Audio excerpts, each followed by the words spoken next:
All right, so I think we can all agree that anyone who's into philosophy probably spends a good amount of time thinking about the mind and behavior. Right. I mean, how can you not? It's like the ultimate mystery. Totally. And that's why today we're diving deep into some foundational ideas from the world of psychology. We'll be looking at Talks to Teachers on Psychology by William James, a book that really tried to make psychology accessible to, well, teachers at the turn of the 20th century. Yeah, what's so cool about this book is that Jenks wasn't trying to make everyone into a scientist or anything. He just wanted to give teachers a practical understanding of how the mind works, so they could better understand their students. So it's not just for teachers then. Oh, absolutely not. Anyone who's interested in the human mind, especially from a philosophical perspective, can get a lot out of this.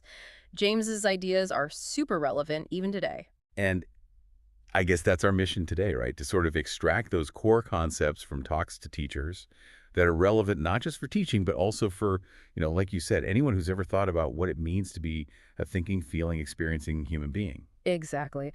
We're going to focus on how James described what was going on in the mind, not so much on like ultimate explanations or, theories of where the mind comes from. It's very descriptive. And for someone with a philosophical background, that's something to keep in mind.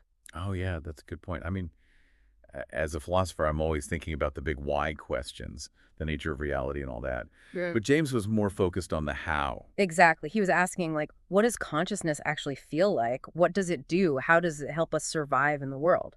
It's a really pragmatic approach, which is different from some philosophical traditions. It's like he was saying, okay, we may not know exactly what consciousness is, but let's look at what it does, how it behaves. Exactly.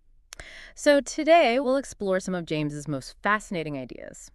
The stream of consciousness, the child as a behaving organism, the connection between impression and expression, he loved that one, and the role of habit, association, memory, the development of different kinds of concepts, the concept of apperception, and finally, his thoughts on the will.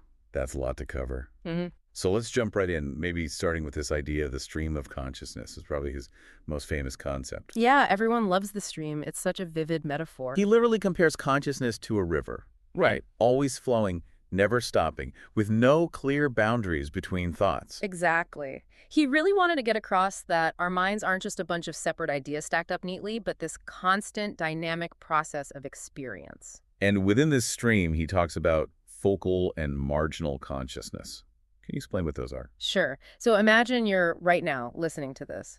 You're focused on what we're saying. That's your focal point. Right. Trying to follow along. But at the same time, you might be vaguely aware of other stuff going on around you, like maybe some traffic outside, or the feeling of your chair, or even random thoughts popping into your head. That's the marginal part of your consciousness. I see. It's like the stuff on the periphery of our attention, not quite in focus, but still there. Exactly. James said both are important, both are part of the whole experience of consciousness. It's like, think about reading a book. You're engrossed in the story, but you still have some awareness of being in a room, maybe with a cup of tea next to you. Right. You're not completely lost in the book, even though it's your main focus. And this whole thing about the stream, it really pushes back against the idea that our thoughts are like individual static pictures in our minds, right? Totally. James thought of an idea not as a thing, but as a process, like a little burst of mental energy. So it's not like, oh, here's the idea of a cat sitting there in my mind. It's more like the process of thinking about a cat. More like a verb than a noun. And all this has some pretty big implications for how we think about memory and learning, which we'll get to later. Oh, definitely. But for now, let's shift gears a bit and talk about James's view of the child as a behaving organism. Okay. So he's looking at the child and really any person from a biological perspective, right? Yeah, he saw the mind as a tool for survival, something that helps us adapt and thrive in the world. So it's not just about thinking deep thoughts. Well, thinking is part of it, but ultimately, everything the mind does, from sensing to feeling to remembering, all of it serves some practical purpose. Like it's all about helping us navigate the world and get what we need. Exactly. Even our most abstract philosophical musings, they have to have some kind of practical consequence, even if it's way down the line. It's about being able to act effectively in the world. So even when we're lost in thought, those thoughts are ultimately connected to our actions. That's the idea. And that leads us to one of James's favorite sayings, no impression without expression. I love that one. It sounds so profound. And it's so simple but powerful. What he meant was that we don't truly learn something just by taking it in, by having an impression, a sensation. So just listening to this podcast, for example, isn't enough. Well, hopefully you're getting something out of it. But James would say that for an impression to really stick, to become part of our knowledge, we need to do something with it, to express it in some way. Like actually use the information, apply it in some way. Exactly. That expression could be physical, like doing something, or verbal, like saying something, or even just mental, like consciously thinking about the information and making connections. So for our listeners, if you're really trying to get something out of this, maybe jot down some notes, talk about it with a friend, or really try to connect these ideas to your own life. That's the spirit. And James was a big advocate for things like recitation and learning. He thought it helped make the knowledge stick by forcing you to express it. And he was all about manual training too, right? Learning by doing. Oh, yeah, he loved that. He thought it was a great way to get students actively involved in the learning process. And he makes this really interesting point that it's not just a one-way street. When we act on something, we create a new impression, a new experience that feeds back into our minds. Right. It's like a loop. We act, we see the results of our actions, and that gives us more information to learn from and adjust our future actions. He uses this great example of a child learning not to snatch a toy. How does that illustrate this whole impression expression thing? Okay, so picture a little kid who sees a toy they want. Their first instinct is to just grab it, right? Yeah, that's pretty typical. But that usually leads to some kind of negative consequence, like the toy being taken away or someone getting upset. Right. They learn the hard way. Exactly. And through this experience, they start to form an association in their brain. Grabbing the toy equals bad outcome. So next time they see a toy, they might hesitate. Right. The memory of that negative consequence starts to inhibit the impulse to snatch. They learn a new expression, maybe asking nicely for the toy instead. And hopefully, that leads to a better outcome. So the child's actions and the consequences of those actions actually shape their understanding of how to interact with the world. Exactly. And all those repeated actions start to form habits, which James also talked a lot about. Yeah, habits. He was big on the power of habit. Oh, huge. He saw habits as super important because they basically free up our minds to deal with new situations. Because we don't have to think about every little thing we do. Exactly. When we do something over and over again, it becomes automatic thanks to changes in our nervous system. Those neural pathways get stronger, like a well-worn path in the woods. And he was quick to point out that virtues are habits just as much as vices are. Oh yeah, that's a key point. Being kind, being courageous, these are things we cultivate through practice, just like any bad habit. It's like you don't just become a virtuous person overnight. It's a process of building good habits. Exactly. And he had some pretty practical advice for how to do that, too. Yeah, he had those famous maxims for habit formation. You know them, right? Something about starting strong and not making exceptions. You got it. First, launch yourself with as strong an initiative as possible. That initial commitment is crucial. Then, never suffer an exception to occur till the new habit is securely rooted in your life. Consistency is key, especially in the beginning. No cheating. Exactly. And the third one, seize the very first possible opportunity to act on every resolution you make and on every emotional prompting you may experience in the direction of the habits you aspire to gain. Wow, that's a mouthful. But basically, don't wait around, just do it. Right. The more we act on our good intentions, the stronger those habits become. But on the flip side, he also warned about the danger of just feeling good intentions but never acting on them. He called those people nerveless sentimentalists and dreamers. He did. People who get all caught up in feeling good about themselves but never actually do anything to make those feelings a reality. And he actually used Darwin as an example. What, like the evolution guy? The one and only. Darwin apparently said that he lost his taste for poetry because he just stopped reading it. Huh. So even something like appreciating art requires practice. According to James, yeah. If you want to keep those good habits, those good qualities, you got to keep exercising them. It's use it or lose it, basically. In a nutshell. And speaking of connections, that brings us to association and memory, two things James saw as deeply intertwined. So how did he explain why certain thoughts pop into our minds seemingly out of nowhere? He said it's all about association. Basically, a thought comes to mind because it's connected to something we've experienced before, either through what he called contiguity or similarity. Okay, break that down for me. So contiguity means things that happen close together in time or space. Like if I smell freshly baked bread, I might think of my grandma's kitchen. Exactly. The smell and the memory are linked because they were experienced together, In similarity. things that resemble each other. So you might see a red car and think of a fire truck because they share that common feature of redness. But our thoughts don't always seem to follow a logical order. Sometimes they jump around like crazy. How did James account for that? He recognized that. He said it's because of the constantly shifting focus of our attention. What's in the center and what's on the periphery, that's always changing. So it's like as one thought fades, another one pops up based on some association, but it can feel pretty random. Yeah, he acknowledged that. And then when it comes to memory specifically, he said that having a good memory depends on two key things: persistency and number of associations. Okay, persistency, that sounds like just having a good memory in general. Yeah, he thought that was largely innate, like some people just naturally retain information better. Some people are lucky that way. But the number of associations, that's something we can actually work on. So it's not just about how much information we can cram in, it's about how we connect it to other things we already know. Exactly. The more connections we make, the easier it is to remember something. It's like if I just try to memorize a list of random words, it's going to be way harder than if I create a story that links those words together. That's a great example. And James's advice for improving memory was basically think more, connect more, really engage with the information. Don't just passively absorb it. So he wasn't a fan of just rote memorization. Not really. He thought it was kind of pointless if it didn't lead to actual understanding. And he also talked about that weird phenomenon of knowing something but not being able to say it. Yeah, like having something on the tip of your tongue. He said that's because sometimes our knowledge is deeper than words and that we shouldn't underestimate the power of that inarticulate knowledge. It's like sometimes we just know things in a way that we can't fully explain. Exactly. But speaking of knowledge, how does our understanding of the world actually develop? James had some thoughts on that too. Yeah, he talked about how children's conceptions change as they grow up, right? He did. He saw it as a progression.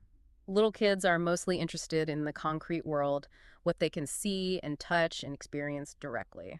It's all about the senses. Totally. But as they get older, their interests shift to relationships between things, especially cause and effect. So they start to think about how things work, how things are connected. Yeah, which is when they can start to grasp things like science and math. And then even later, they become more interested in abstract ideas like human relationships, ethics, and even philosophy. So it's like their minds are gradually expanding to encompass more and more complex concepts. Exactly. But he also warned about introducing those abstract ideas too early. Like trying to teach philosophy to a 5-year-old. Yeah, he thought that could backfire and actually turn kids off from those subjects. I can see that. Hmm.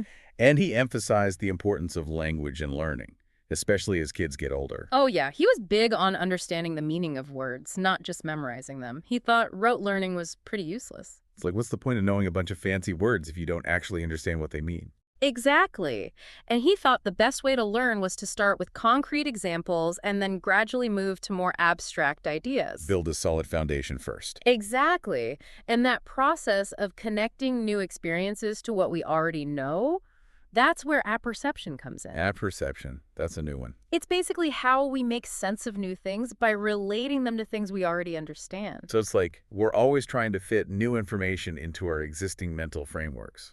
That's the gist of it. And James gives some really cute examples of kids doing this, like a child might see snow for the first time and call it sugar, or see a sail and call it a curtain. That's adorable. They're just trying to make sense of the world with the limited knowledge they have. Exactly. And sometimes they come up with some pretty funny interpretations. But he didn't like those rigid, overly complicated systems for classifying apperception, did he? No, he thought they were trying to impose too much order on something that's actually quite fluid and dynamic. He was all about the individual, how each person's unique experiences shape how they see the world. So it's like there's no one-size-fits-all way to understand new information. That's right. And he also pointed out that the same thing can be understood differently depending on the context, the person's mood, all sorts of factors. Like if I'm feeling happy, I might interpret a situation differently than if I'm feeling stressed. Exactly. Our emotions and our overall mental state definitely play a role in how we perceive things. And importantly, apperception isn't just a one-way street. It's not just our old ideas shaping our new experiences, but also the other way around. Right, it's a two-way interaction. The new can change the old. Like, think about that kid who's only ever seen square tables. Then they see a round table for the first time. Their whole concept of table expands. Boom! Their mind has been blown. Their understanding has evolved. And finally, we get to the will, which James saw as the culmination of all these mental processes because it's connected to our actions. He talked about inhibition. What did he mean by that? Basically, it's the ability to stop an impulse or an action that's already started. Like, I'm about to say something mean, but I Yep. stop myself at the last second. Exactly. It's that power of restraint, that ability to choose not to act on every thought that pops into our heads. And he talked about the ideomotor theory, which says that just having the idea of an action makes us more likely to do it. Yeah, it's like our thoughts have this natural tendency to turn into actions, but luckily we have inhibition to help us control that. Otherwise, we'd be running around acting on every random thought. Chaos. And he also touched on the associationist view of the will, which says that the self or the will isn't really a separate thing, but just a collection of all our thoughts and experiences. It's kind of like instead of having this little CEO in our heads making all the decisions, it's more like a democratic system. So our actions emerge from the interplay of all these different mental forces. That's the idea. But James also believed that we do have genuine voluntary action, that we can make conscious choices. So it's not all just automatic reactions. No, he said that when we deliberate, when we weigh our options and consider the consequences, that's when we're truly exercising our will. And he emphasized the role of voluntary attention Yeah. in this process, right? Huge. He said being able to focus our attention on the right idea, especially when it's hard, when there are other tempting thoughts or feelings, that's the key to making good choices. It's like, if I want to eat healthy, I have to consciously focus on that goal, even when I'm craving a donut. Exactly. And he said this voluntary attention, even if it's just for a brief moment, that's what shapes our character in the long run. So the more we practice focusing our attention on the right things, the better we become at making good choices. That's the takeaway. And of course, no discussion of the will can be complete without mentioning the big F word. Free will? You got it. It's the ultimate philosophical conundrum. And what did James have to say about it? He was honest about the difficulty of the question, but he personally leaned towards believing in free will. Based on his own experience. Partly, yeah. But also, he thought it was kind of a necessary assumption if we want to believe that our efforts and choices actually matter. So it's like, if we don't have free will, then what's the point of trying to improve ourselves? Right. And he famously said that maybe the first act of free will is to believe in free will itself. I like that. It's a thought-provoking idea. And he also offered some practical strategies for influencing behavior, like inhibition by substitution. Yeah, that one's all about focusing on a positive alternative instead of trying to suppress a bad habit directly. So instead of just telling myself, don't eat the donut, I could say, I'm going to have a delicious apple instead. Exactly. Redirect that attention and energy towards something good. And he also talked about the Lange-James theory of emotions, which says that our emotions are actually the result of our physical reactions to things. It's a bit counterintuitive, but it's an interesting idea. Like, we don't cry because we're sad because we cry. So our bodies are driving our emotions, not the other way around. That's the theory. And he quoted this lady, Mrs. Smith, who said we should focus on our will and our purpose instead of getting bogged down by how we feel. It's like, don't let your emotions control you. Take charge. Right. And all of this is connected to that last concept you talked about, the Binnenleben, which is basically our inner life, all the stuff going on beneath the surface. Our hidden depths. Exactly. He said that this inner world and our physical state, too, both have a huge impact on our mental well-being and our ability to act effectively. So it's not just about our thoughts, it's about our whole being. Totally. And he used this great example of Norwegian women who were totally transformed by the experience of skiing. They just felt so much more alive and energized. Yeah, and he thought that had a positive effect on their moral character, too. Wow. So exercise can actually make you a better person. According to James, maybe. But he also cautioned against the American tendency towards overtension and anxiety. He thought that could actually hinder our ability to think and act effectively. So it's like, relax a little, let go of the worry, and you might actually be more productive. That's the message. So there you have it, a whirlwind tour of some of William James's key ideas from Talks to Teachers on Psychology. I have to say, it's pretty amazing how relevant his ideas still feel today. Definitely. And for you, our philosophically minded listener, there's a lot to chew on here. For sure. James's stream of consciousness really challenges our traditional notions of what the mind is. And his focus on the practical functions of mental processes gives us a whole new way to think about our thoughts and feelings. And the emphasis on action, on habit, that really underscores the fact that we're not just disembodied minds, we're physical beings, and our actions shape who we are. And then there's this whole thing about association and memory, this idea that our knowledge is structured by these connections we make between experiences. It's like our minds are giant webs of interconnected ideas. And apperception, that process of understanding new things through the lens of what we already know, that's such a fundamental part of learning. It's how we make sense of the world. And then, of course, there's the will, that ability to choose, to focus our attention, to shape our character. All very relevant stuff for anyone who's interested in the human condition, especially from a philosophical perspective. Absolutely. So the big question is, given James's ideas, how do we need to rethink our understanding of things like consciousness, free will, and the self? That's something for all of us to ponder. It's definitely food for thought. And we encourage you to explore William James's work further to see how these early psychological insights still resonate today, maybe even in fields like cognitive science and behavioral economics. Always good to see how these ideas evolve over time. Thanks for joining us on this deep dive. It's been a pleasure. And until next time, keep those minds flowing.